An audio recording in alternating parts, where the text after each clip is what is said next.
Hey Zal mga kamerks, good morning and update. So ngayon nag-aalmusal ako, nag-prepare ako para sa mga gagawin ko mamaya. So share ko sa inyo yung almusal ko, tinapay at pansit. Ayan.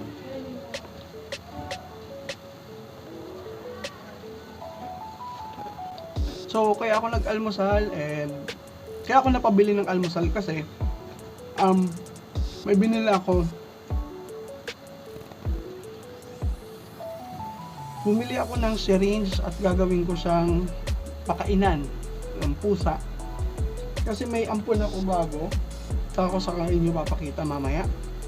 And maliit pa siyang pusa. Ayun.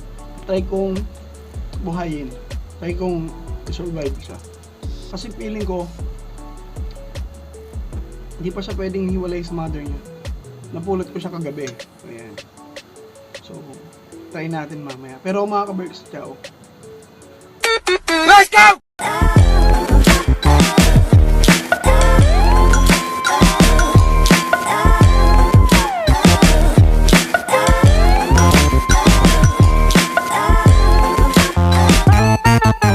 Yun na mga ka-Berks, ayan. Tapos na ako mag-almusal. So ngayon ang gagawin ko is gagawa na ako ng aking examination kasi yung examination naman is take home.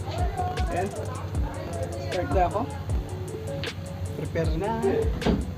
Ayan. So start muna ako para matapos na yung exam ko. Let's go!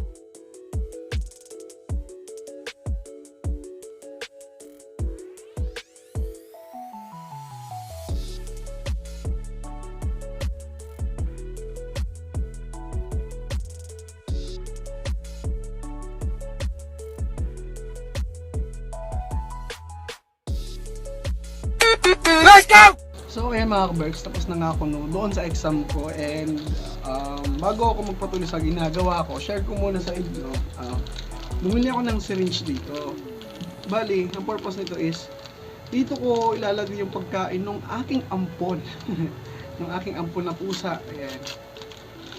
Dito ko tatanggalin ko siya. Ayan. Bali dito ko siya ilalagay yung pagkain niya. Ayan, tanggal na. Ayusin ko lang to. Ang liit niya pa. Ngip pubaw. Yan, ang liit niya pa. Napulot ko siya kahapon. So, para makakain siya ng maayos, ilalagay ko dun sa syringe tapos papakain sa kanya. So, yan, kagigising lang niya. Pero, parang antok pa. Ayan, magpo-provide na ako ng pagkain sa kanya. Let's go!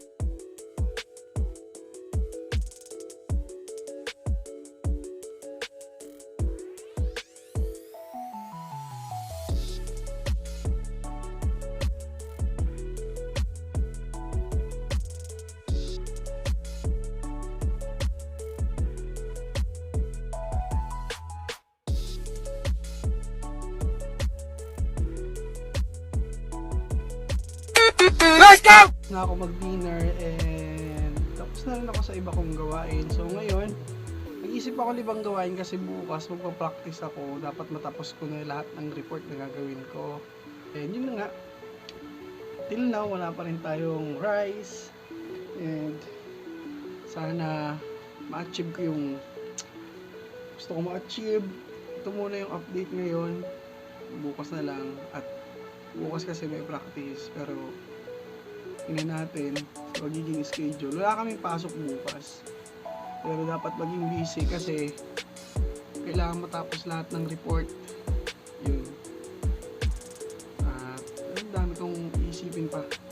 And syempre, thank you pa rin sa mga nanonood kahit ilan-ilan lang. And support nyo pa rin ako hanggang sa makamit ko yung gusto ko makamit dito sa YouTube channel na to. And after nito, panibagong challenge na naman ang gagawin natin. Bali, nakasunod na siya. Pero, yung grupo ko, wala pa rin, hindi pa rin parang busy pa sila. Pero naway, magkaroon kami ng panibagong content. Let's go!